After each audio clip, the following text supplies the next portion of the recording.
नमस्कार, मैं ज्ञानेंद्र कुमार। अगर आप तीन ताल थोड़ा बहुत सीखे हुए हैं और सीखने के बाद आपने छोड़ दिया था, जिसकी वजह से आपको ये लगता है कि वो सीखा हुआ जितना भी है वो सब बेकार चला गया है और आप सोलो वादन भी कर लेते हैं, साथ साथ ये भी चाहते हैं कि कोई दूसरी ताल भी आती होती तो ज़्यादा अच्छा होता। तो ये मेरा आज का विषय उन लोगों के लिए है कि जो दूसरी तालों में भी कुछ करना चाहते थे पर कर नहीं पाए। तो अब आपको जो तीन ताल में आपने जो थोड़ा बहुत सीखा हुआ है उसको दूसरी तालों में कैसे प्रयोग करना है ये मैं आपको बताऊंगा। और अंत में मैं एक सावधानी बताऊंगा। आप ये जितनी भी बातें सुनेंगे उसमें आपको किस छोटी सी बात का ध्यान रखना है वो आप ज़रूर सुनिएगा। तीन ताल में होती हैं 16 मात्रा। एक पाँच तेरह पर ताली होती है और नौवीं मात्रा पर खाली है। और इसमें चार विभाग होते हैं। अब आप अपनी बुक में ये चेक करिए कि 16 मात्रा की वो कौन सी तालें हैं जो ये सम मात्रा हैं। 16 मात्रा की तीन ताल को छोड़कर और कौन सी तालें हैं जो 16 मात्रा की हैं। तीन ताल में मान लीजिए आपने किया कोई कायदा, और उस कायदे को जब आप लहरे पर बजाएंगे, लहरा अगर सही है तो वो उसके साथ अच्छे से आएगा। अब उसी कायदे को अगर आप तिलवाड़ा ताल में बजाएंगे तो वो उसमें भी सही आएगा। कैसे सही आएगा? वो ऐसे सही आएगा कि तिलवाड़ा ताल में 16 मात्रा होती हैं, एक पाँच तेरह पर ताली होती है, नौवीं मात्रा पर खाली होती है, और इसमें भी चार विभाग होते हैं। तो जब दोनों में ही, तीन ताल और तिलवाड़ा ताल में जब दोनों में कोई फ़र्क नहीं है, तो फिर तीन ताल में बजने वाली जो भी बंदिश है वो तिलवाड़ा ताल में जब आप सोलो वादन करेंगे तो वो बिल्कुल सही आएगी। जब इसमें ताली खाली विभाग मात्रा सब कुछ एक जैसा है, तो इसका मतलब ये हुआ कि जब मात्रा ताली खाली और सब कुछ एक जैसा है तो इसमें जो बजने वाला लहरा होगा वो लहरा भी एक ही होगा।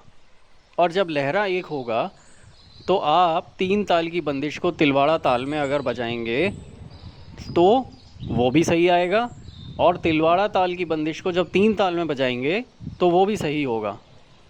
अब हम बात करते हैं कि क्या हम और अन्य तालों में भी इसका प्रयोग कर सकते हैं।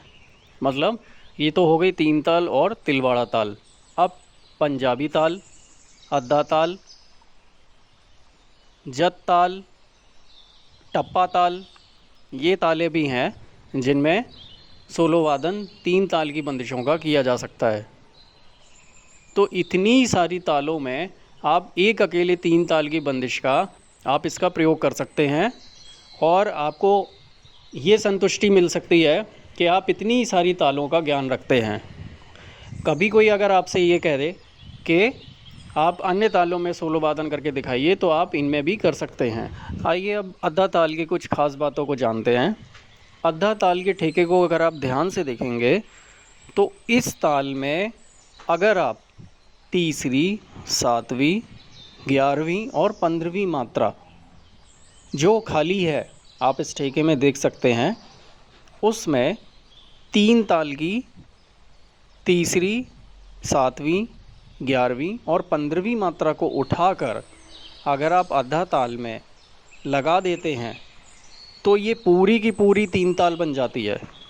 फिर इसमें कोई भी ऐसी बात नहीं रहती जो इसको तीन ताल से अलग करे, क्योंकि इस ताल में भी 16 मात्रा, चार विभाग, एक पाँच तेरह पर ताली और नौवीं मात्रा पर खाली है।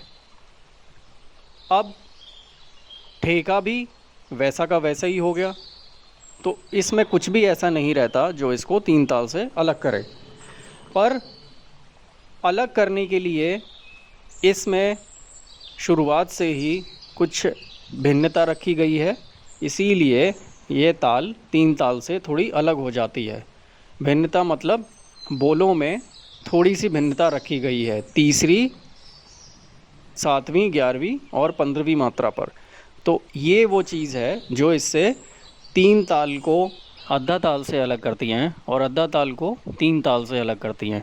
तो ये जितनी भी 16 मात्रा की तालें आपने जानी, इन सभी तालों को वो कौन सी चीज़ है जो इन्हें एक दूसरे से अलग करती हैं, वो है इनका ठेका, ठेके के बोल।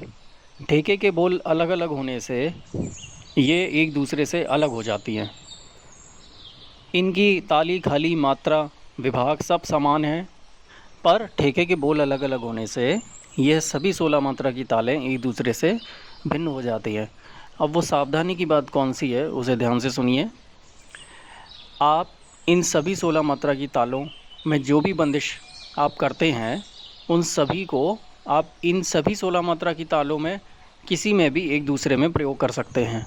पर जिस ताल का नाम लेकर आपने सोलो वादन शुरू किया है, जैसे आपने तिलवाड़ा का नाम लेकर सोलो वादन शुरू किया है, पर आप 3 ताल की किसी बंदिश को, मान लीजिए आपने उठान लगाया या कायदा, आपने 3 ताल के किसी कायदे को आपने तिलवाड़ा में आप प्रयोग करते हैं, तो आपको ये ध्यान रखना है कि सम आने पर आपको कौन सा ठेका बजाना है, तिलवाड़ा का ही ठेका बजाना है।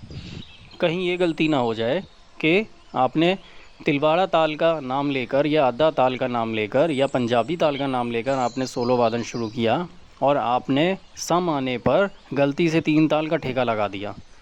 यहाँ आपसे ये गलती हो सकती है।